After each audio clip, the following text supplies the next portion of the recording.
கன்னி தெய்வத்தை வழிபடக்கூடிய கன்னி தெய்வங்களின் குடும்ப உறவுகளாகிய என் அன்பு உறவுகள் அனைவருக்கும் என்னுடைய நெஞ்சார்ந்த வணக்கத்தை தெரிவித்துக் கொண்டு நேரடியாக கேள்வி பதிலுக்குள் வருகிறேன். அதற்கு முன்பாக வருகின்ற வாரத்தில் வியாழக்கிழமை, வெள்ளிக்கிழமை, சனிக்கிழமை 3 நாட்களில் 3 ஊர்களில் கன்னி தெய்வத்தை எடுத்து வழிபட இருக்கிறார்கள். 1 முத்தம்மாள்புரம், 2 பிரம்மனூர், 3 தூத்துக்குடி.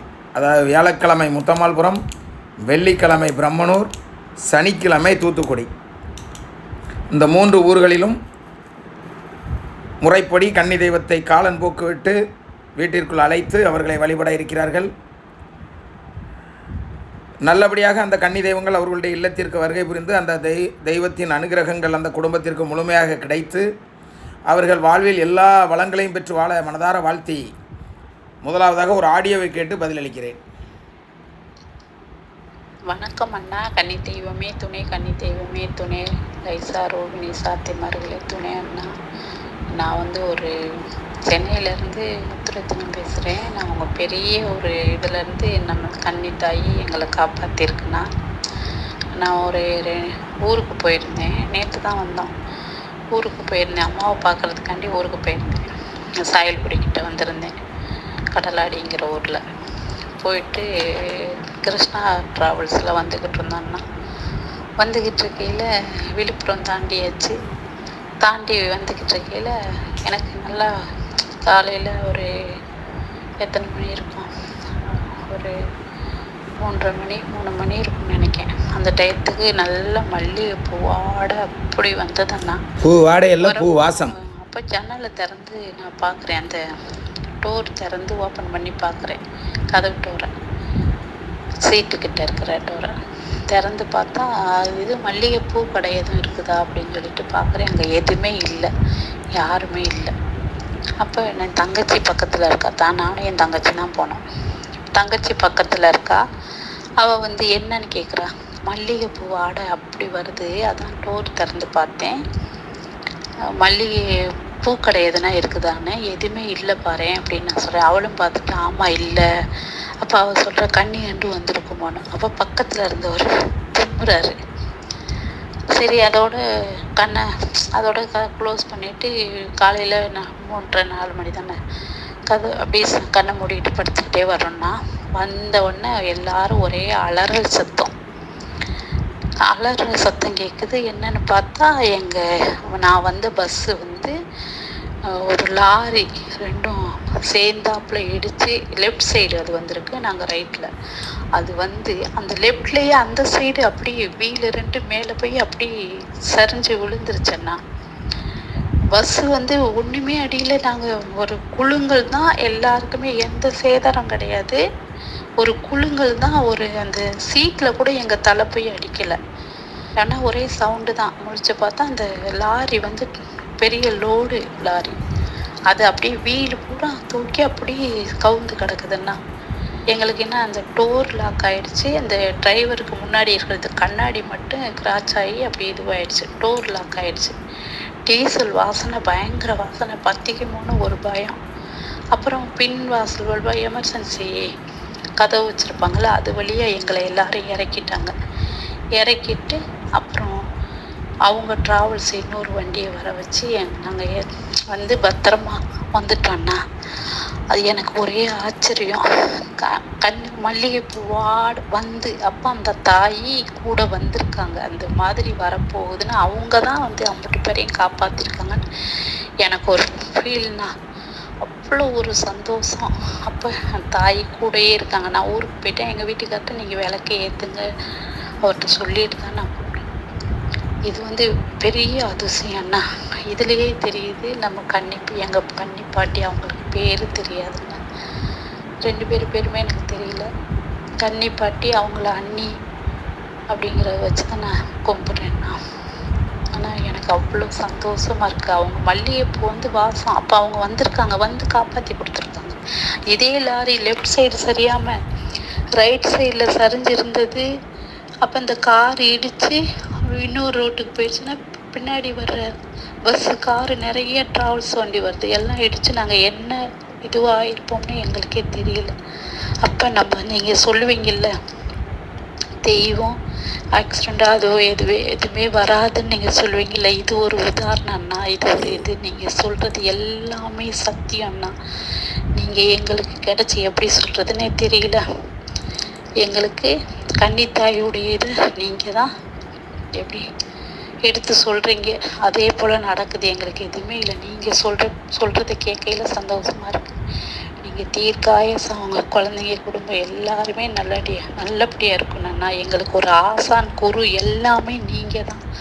ரொம்ப ரொம்ப தீர்க்காயசோட நோய் நொடி இல்லாமல் நல்லபடியாக இருக்கணும்னா, கன்னித்தாயே போற்றி, கன்னித்தாயே போற்றி, கன்னித்தாயே போற்றின்னா. மகிழ்ச்சி அம்மா. நான் அடிக்கடி ஒரு வார்த்தை சொல்கிறது உண்டு, நிஜத்தை சொல்லி கொடுத்துட்ருக்கேன். நாம் வணங்கக்கூடிய தெய்வம் நிஜம். இங்கேருந்து தப்பவும் முடியாது, ஓடவும் முடியாது, ஒழிக்கவும் முடியாது. ஆகவே நம் கன்னி தெய்வத்தை வழிபடக்கூடிய பிள்ளைகளுக்கு 100% இடைச்சாக்காலம் கிடையாது என்பதை அழுத்தம் திருத்தமாக சொல்லி கொடுத்து கொண்டிருக்கிறேன். இது உண்மை. நீ உண்மையாக வணங்கும் பொழுது அந்த தெய்வம் உன்னோடு கூடவே இருந்து உன்னை தொடர்ந்து கண்காணித்து கொண்டிருக்கிறார்கள்.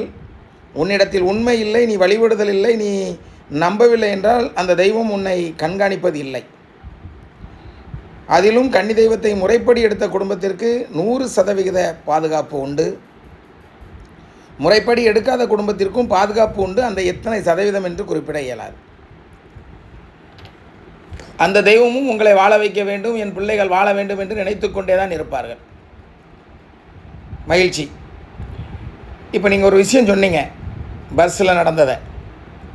100% நான் அதை நம்புகிறேன். காரணம், இதே மாதிரி நான் பல இன்னல்களை நேருக்கு சந்தித்தவன்.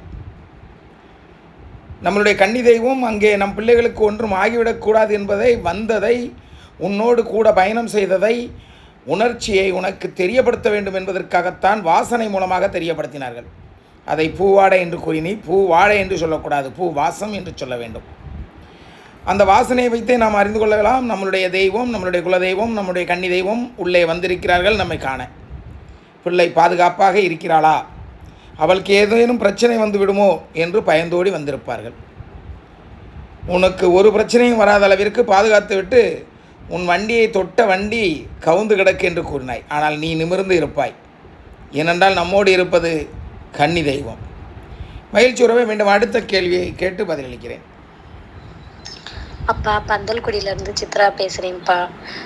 வீடு கட்ட ஆரம்பிச்சிட்டேன்ப்பா.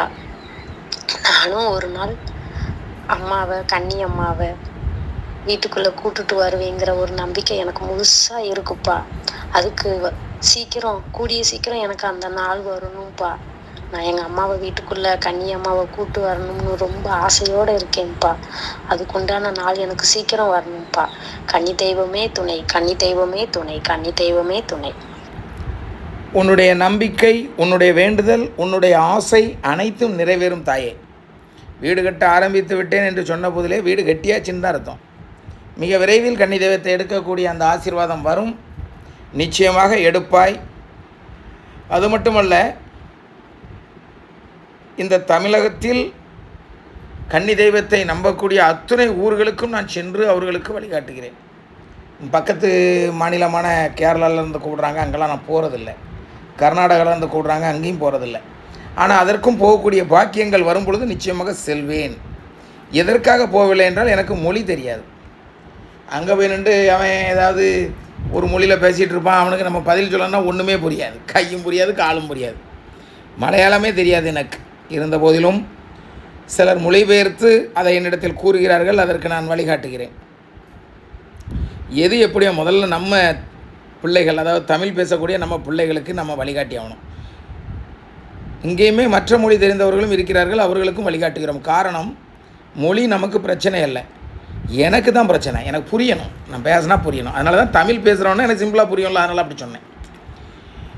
நிறைய பேர் கிட்டத்தட்ட 700 கிலோமீட்டர் 800 கிலோமீட்டரில் இருந்தாலும் கூட அத்தனை பேருக்கும் நான் சென்று பார்த்து வழிகாட்டி வருகிறேன்.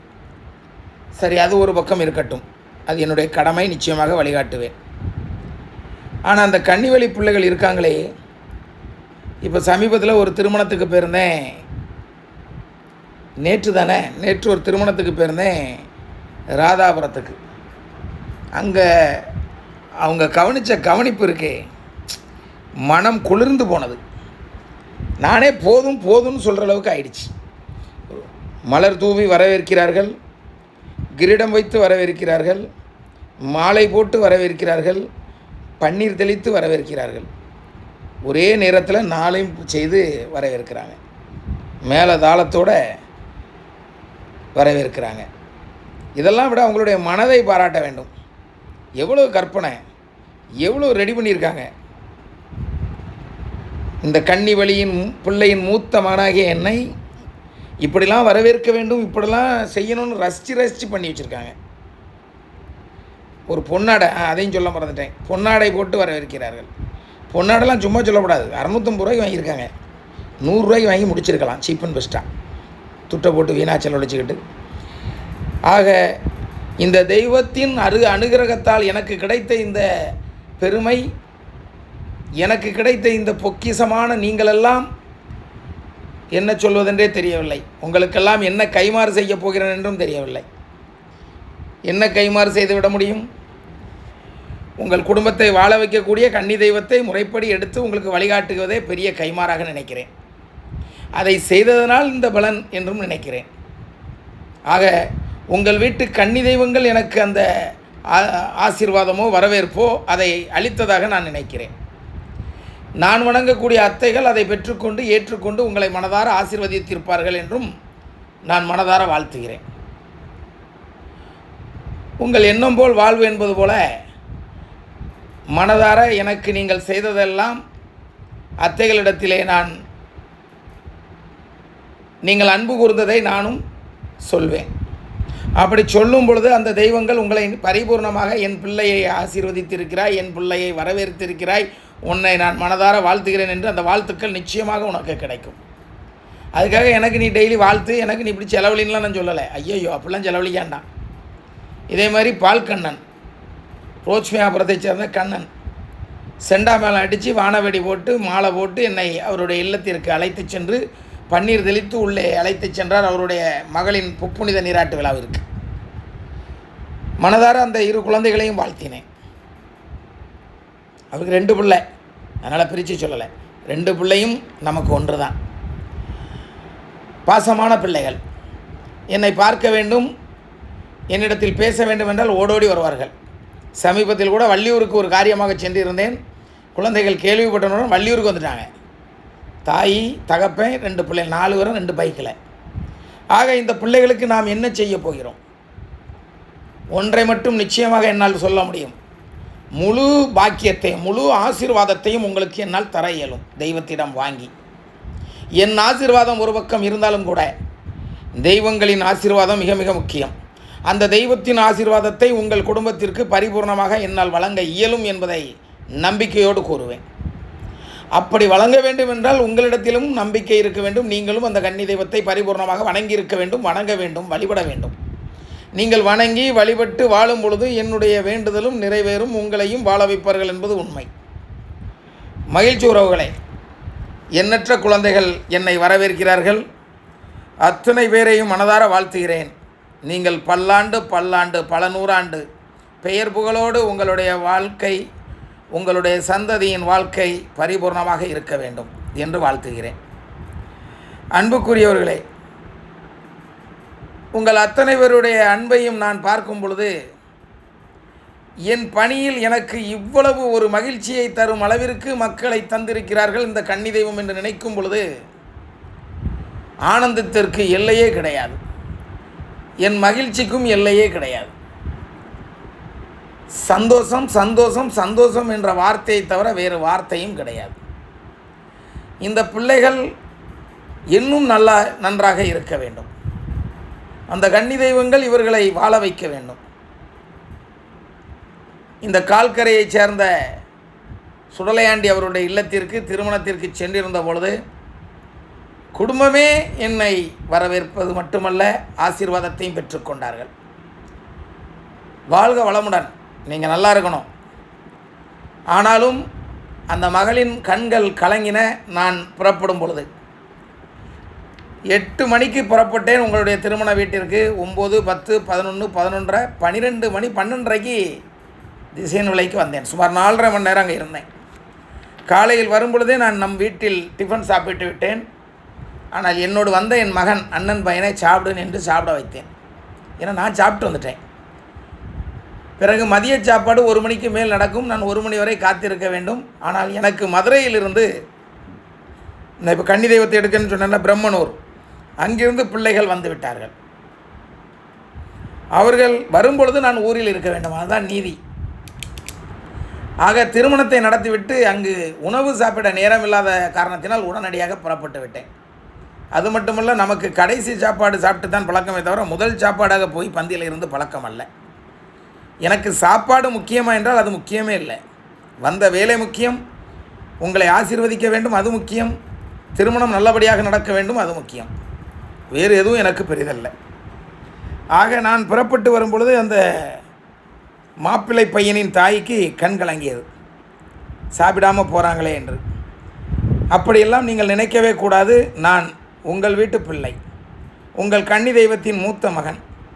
ஆக எனக்கு நீ உணவு தந்துதான் நான் உன்னை ஆசீர்வதிக்க வேண்டும் என்றால் அது போய்.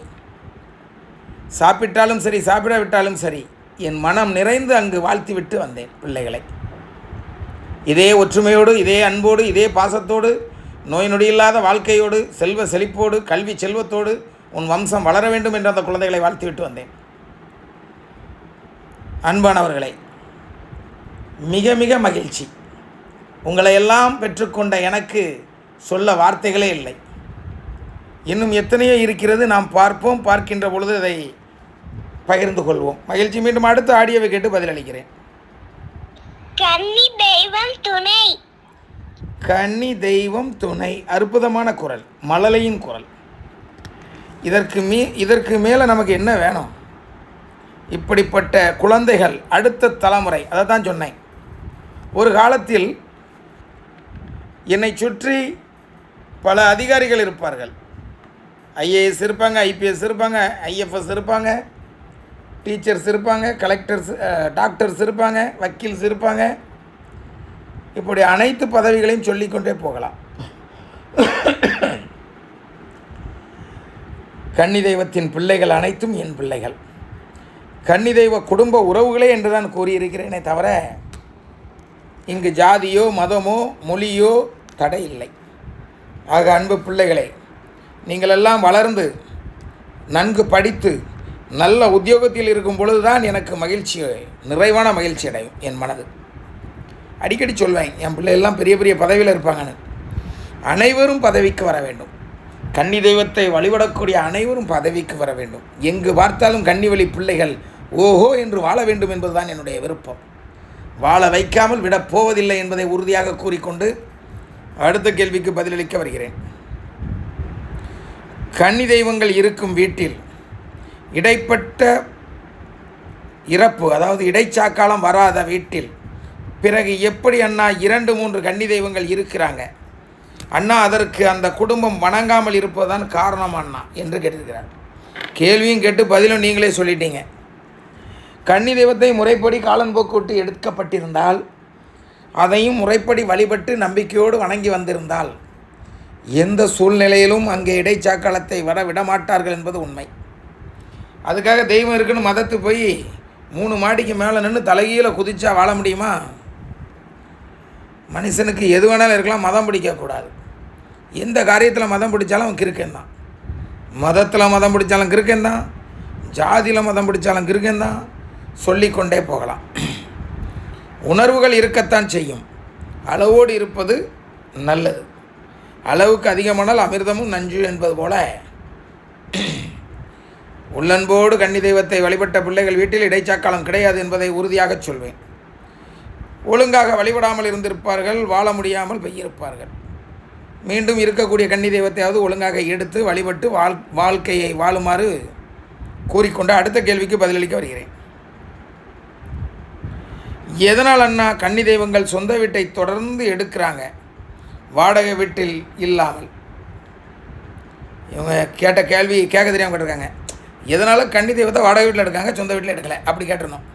சுற்றி வளைச்சி எப்படியோ கேட்காரு. ஐயா, சொந்த வீடு என்பது அது அந்த கன்னி தெய்வத்தின் வீடு. வாடகை வீடு என்பது அடுத்தவரின் வீடு. அடுத்தவரின் வீட்டிற்குள் மனிதன் வாடகைக்கு செல்லலாம், தெய்வம் வர இயலாது. அப்படியே தெய்வத்தை நீ எடுத்து விட்டால் அந்த வீட்டை விட்டு திரும்ப உன் வீட்டிற்கு வராது. நீ இடம் மாறுவாய், தெய்வம் இடம் மாறாது. அந்த தெய்வத்தின் அனுகிரகம் உனக்கு பரிபூர்ணமாக வேண்டுமென்றால் சொந்த வீட்டில் இருப்பதுதான் சரி. புரிந்திருக்கும் என்று நினைக்கிறேன். மேற்கொண்டு புரியவில்லை என்றால் என்னிடத்தில் கேள்வி கேட்குமாறு கேட்டுக்கொண்டு அடுத்த கேள்விக்கு பதிலளிக்க வருகிறேன். ஒரு இடத்தில் கன்னி தெய்வங்களை எடுத்த பின்பு பதி அமைத்து வணங்கும் பிள்ளை புது வீடு கட்டி அந்த பதியை மாற்ற இயலுமா? அப்படி மாற்றி வணங்கினால் அந்த தெய்வம் ஏற்றுக்கொள்வார்களா? கண்டிப்பாக ஏற்றுக்கொள்வார்கள். தன் பிள்ளைகளை வாழ வைப்பதற்கு தானே அந்த தெய்வம் அங்கே வந்திருக்கிறார்கள். தன் பிள்ளை வாழ்ந்தால் புது வீடு கட்டத்தானே செய்யும். அதையெல்லாம் விட கன்னி தெய்வம் எந்த இடத்தில் இருந்ததோ அதே இடத்தில் பதியமைக்க வேண்டும். இடம் மாற்றக்கூடாது. ஒரு முழம் மாற்றி ஒரு திருப்பு நான் பூஜை வச்சதுக்கே அத்தை என்கிட்ட ஏற்றுக்கலை. ஐயா அப்படி மாற்றி வைக்காதையான்னு என்கிட்ட சொன்னாங்க. ஆக எக்காரணத்தை கொண்டும் பதியை மாற்றாமல் இருந்த இடத்திலே வைத்து வழிபடுங்கள், அது சிறப்பாக இருக்கும், முறைப்படி எடுத்திருந்தால். அடுத்த கேள்விக்கு பதிலளிக்க வருகிறேன். கன்னி தெய்வம் துணை ஐயா, கவலையான நேரங்களில் சரியாக நீங்கள் தெம்பூட்டும்படியாக கன்னி அம்மா வாக்கை வழங்குகிறீர்கள், மகிழ்ச்சியாக உள்ளதையா என்று கூறியிருக்கிறார். கண்டிப்பாக கன்னி தெய்வத்தின் பிள்ளைகள் கவலையோடு இருக்கும் தருவாயில் அந்த நேரத்தில் என்னை பேச வைத்து அழகு பார்ப்பவர்கள் கன்னி தெய்வங்கள். மகிழ்ச்சி. மீண்டும் ஒரு ஆடியோவை கேட்டு பதிலளிக்கிறேன். கன்னி தெய்வமே துணை, கன்னி தெய்வமே துணை, கன்னி தெய்வமே துணை அண்ணா. இந்த கன்னி தெய்வம் சேனலில் நாங்களும் பயணம் செய்கிறதுக்கு எவ்வளோ நாங்கள் பாக்கியம் பண்ணியிருக்கோம். அதை நினைக்கையில் ரொம்ப சந்தோஷமாக இருக்குது. 452வது பதிவில் நான் கேட்டிருந்தேன். அதுக்கு நீங்கள் சரியான பதில் எனக்கு கொடுத்தீங்கன்னா, இப்போ நான் சொந்த வீட்டில் இல்லை, வாடகை வீட்டில் தான் இருக்கேன். நான் அக்காவுக்கு அனுப்புனது நீங்கள் அனுப்பிட்டு அந்த வார்த்தை சொல்லக்கூடாதுன்னு சொன்னீங்கன்னா அதனாலே ரொம்ப சந்தோஷம்னா. ஆனால் நான் இருக்கிற வாடகை வீடு சேல்ஸ்ன்னு சொல்லிட்டு நிறைய பேர் வந்து பார்த்துட்டு போகிறாங்க. அப்போ இல்லை எனக்கு ரொம்ப சங்கடமாக இருக்குது. என்னென்னா கிச்சனில் தான் அந்த பதியை வச்சுருக்கேன். யாரோ வர்றாங்க, உள்ளே போகிறாங்க, அவங்கள்ட்ட வந்துட்டீங்களா? இதைத்தான் சொன்னேன். சொந்த வீட்டில் கன்னி தெய்வத்தை எடுக்க வேண்டும், வாடகை வீட்டில் எடுக்கக்கூடாது என்று. வருபவள் தீட்டில் வருகிறார்களா, எப்படி வருகிறார்கள் என்று நமக்கு தெரியாது. அவள் பாட்டுக்கு வருவா. நீ அம்மா அப்படிலாம் போகக்கூடாதுன்னு சொன்னால் என்ன வாடகை வீட்டில் இருந்துக்கிட்டு இவ்வளோ துமுறா பேசுகிறான்னு சொல்லி ஓனர் அம்மாட்ட போய் சொல்லுவாள். அவங்க பிறகு மனசுக்குள்ளேயும் ஏசுவாங்க, உன்னை நேருக்கு வந்து ஏசுவாங்க. என் வீட்டை நான் விற்கிறதுக்கு நீ என்ன மயிருக்கு உள்ளே வரக்கூடாதுன்னு சொன்னான்னு சொல்லுவாங்க. தாங்கிக்க முடியுமா? ஆகவே கன்னி தெய்வத்தை முறைப்படி வணங்க வேண்டும். அது கன்னி தெய்வத்திற்கு சொந்த வீடு அமைத்து வணங்க வேண்டும். வாடகை வீட்டில் இருப்பவர்களெல்லாம் கன்னித்தாயே உன்னை நான் சொந்த வீட்டில் பதியமைக்க வேண்டும் என்று கேட்டு பாருங்கள். மிக மிக விரைவில் சொந்த வீடு அமையும். மகிழ்ச்சி. மீண்டும் அடுத்த ஆடியோவை கேட்டு பதிலளிப்போம். தள்ளி நில்லுங்க, இந்த சைடு கிட்ட போகாதீங்கன்னு சொல்கிறாப்புல இருக்குது. இது அவங்க எப்படி வருவாங்க எப்படி போகிறாங்கன்னு எனக்கு தெரியாது. இந்த தாய் தான் பொறுத்துக்கிறேன்னா.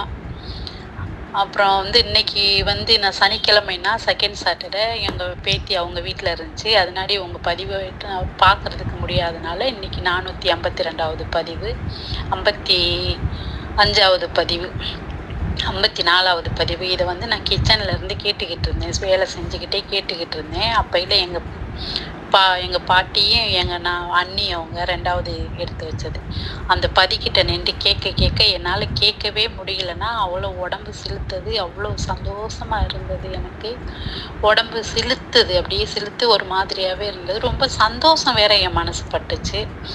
அது எப்படி சொல்கிறது, எங்கள் கன்னியை எங்களுக்கு முழு காட்சி கொடுக்குறாங்க.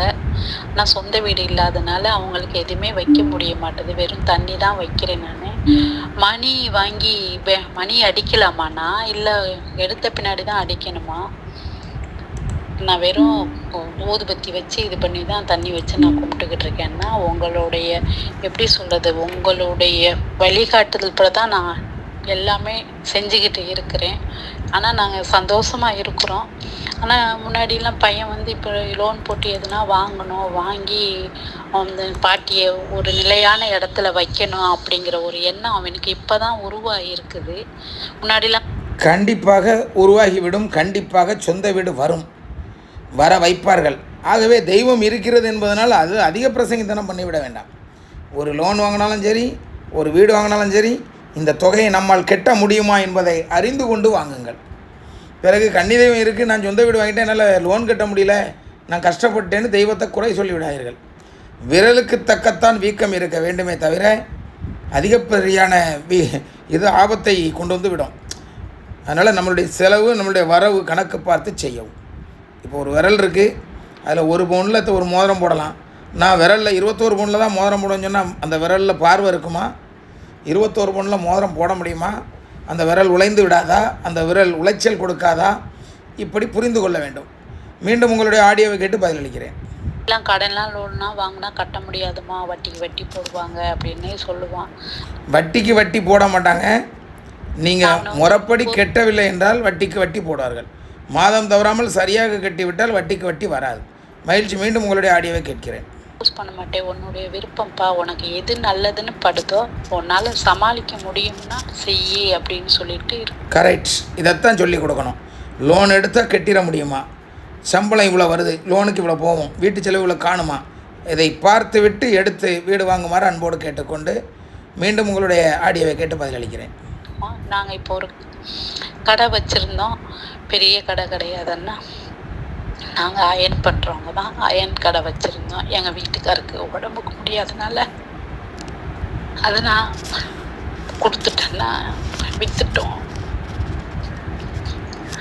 அவர் ஏன்னா திடீர்னு அவர் நினைவு மறந்துட்டாரு, எங்கன்னா காணாமல் போயிடுவாரோ என்னன்னு ஒரு பயத்தில் நான் விற்றுட்டேன். இப்போ நான் வீட்டில் தான் நான் இருக்கிற பேத்தியை பார்த்துக்கிட்டு. ஆனால் பையன் நல்லா படிக்க வச்சுருக்கோம்.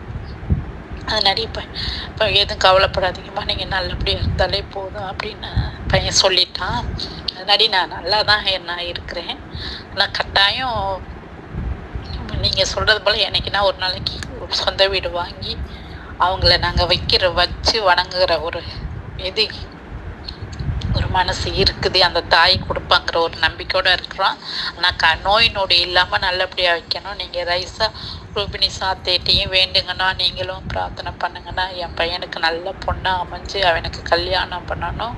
அந்த என்னுடைய வீட்டுக்கு வர்ற மருமக என் தாய்களை கன்னி தெய்வங்களை அவங்க நம்பி நல்லா கும்பிடணும், வாழையடி வாழையா. அதுதான் அந்த அம்மாட்ட நான் வேண்டேன். நான் என்னோட போகாமல் என் மருமகள்லேருந்து பேர பசங்க எத்தனை தலைமுறைக்கு அவங்க விரும்பி கூப்பிடணும். அந்த வழியை காட்டுங்க தாயே அப்படின்னு சொல்லி. மகிழ்ச்சி அம்மா. கண்டிப்பாக இதெல்லாம் சிறப்பாக நடைபெறும். அழகு பெண், அழகு குடும்பம், அருமையாக அந்த கன்னி தெய்வங்கள் தருவார்கள். ஆனால் இவர்களுடைய திருமணத்திற்கு முன்பாகவே உன் கன்னி தெய்வத்தை எடுக்க முடியும் என்றால் வீடு வாங்கி எடுத்து விடு. வீடு பெருசாக வாங்கண்டாம்மா, அளவான சின்ன வீடாக கூட வாங்கலாம். ஒரு குடும்பம் வாழ்கிற மாதிரி வாங்கினா போதும். மகிழ்ச்சி அம்மா. நல்லதே நடக்கும் என்று கூறிக்கொண்டு அடுத்த ஆடியோவை கேட்டு பதிலளிக்கிறேன். ஒரு நாளைக்கு 100 முறை மேலே எனக்கு கண்ணு தெய்வத்துமே நினைக்கிறாங்க. எனக்கு பிரச்சனை எல்லாம் சரியாச்சு, கடன் பிரச்சனை எல்லாம் சரியாச்சுன்னா போதுங்க. ஆனால் நம்ம கண்ணியமாக கண்டிப்பாக துணையாக. இது என்ன குரலம்மா? பேசுகிறது அகிலான்னு தெரியுது. தயவு செய்து சவுண்டாக பேசுங்க தாயி. ஒன்றும் புரிய மாட்டேங்குது. ஆனால் மனதார சொல்கிறேன், நீ ஒரு நல்ல பிள்ளை, கன்னி தெய்வத்தை நம்பும் பிள்ளை. நிச்சயமாக உன் பிரச்சனைகள் எல்லாம் விலகும், உன் கடன் தொந்தரவெல்லாம் விலகும். நீயும் அந்த ஊரிலே கொடிகட்டி வாழ வேண்டும் என்பது என்னுடைய விருப்பம். நடக்கும். தயவு செய்து இனி ஃபோன் போடும் பொழுது தெளிவாக சத்தமாக பேசும் என்று கூறிக்கொண்டு அடுத்த கேள்விக்கு பதிலளிக்க வருகிறேன். அண்ணா, நமது கன்னி தெய்வங்களையும் ரூபினிசா லைசால் அத்தைகளையும் எங்கள் அன்பு அண்ணன் லைசால் எட்வர்ட் உங்களையும் எங்கள் உடலில் உயிர் உள்ளவரை நாங்கள் நினைக்காத நேரமே இல்லை அண்ணா. எப்போதும் நினைத்து வணங்கி கொண்டே இருப்போம் அண்ணா. வாழ்நாள் முழுவதும் உங்களுக்கும் நம் அத்தை தெய்வங்களுக்கும் நன்றி கடன் பட்டு இருக்கிறோம் அண்ணா. கன்னி தெய்வம் துணை அண்ணா என்று கூறியிருக்கிறார்கள். மகிழ்ச்சி. நிச்சயமாக நீங்கள் நன்றி கடன் பட்டிருக்கிறீர்களோ இல்லையோ, நீங்கள் நினைப்பதுவே ஒரு ஆசீர்வாதம் தான். இவர்களும் ஒரு பேயின் தொந்தரவால் தான் என்னிடத்தில் வந்தார்கள். ஆனால் இன்று இவர்களுடைய இல்லத்தில் அழகான முறையில் முறைப்படி கன்னி தெய்வத்தை எடுத்து வழிபட்டு கொண்டிருக்கிறார்கள். அந்த கன்னி தெய்வங்களும் பரிபூர்ணமாக இவர்களுடைய வீட்டிற்குள் வந்து இவர்களை வாழ வைத்து கொண்டிருக்கிறார்கள். நிச்சயமாக இவர்கள் வாழ்வார்கள் என்பதில் எந்த ஒரு நுனியளவு கூட சந்தேகம் கிடையாது. கடனோடு தான் இருந்தார்கள், கடனோடு தான் இன்றும் வாழ்ந்து கொண்டிருக்கிறார்கள். ஆனால் விரைவில் கடனெல்லாம் அடைபடும். பிள்ளைகளும் படித்து நல்ல உத்தியோகத்திற்கு வரும் என்பதை அன்போடு கூறிக்கொண்டு இன்றைய பதிவிலிருந்து விடைபெற்று மீண்டும் அடுத்த பதிவில் உங்களை சந்திக்கிறேன். கன்னி தெய்வம் துணை, கன்னி தெய்வம் துணை, கன்னி தெய்வமே துணை.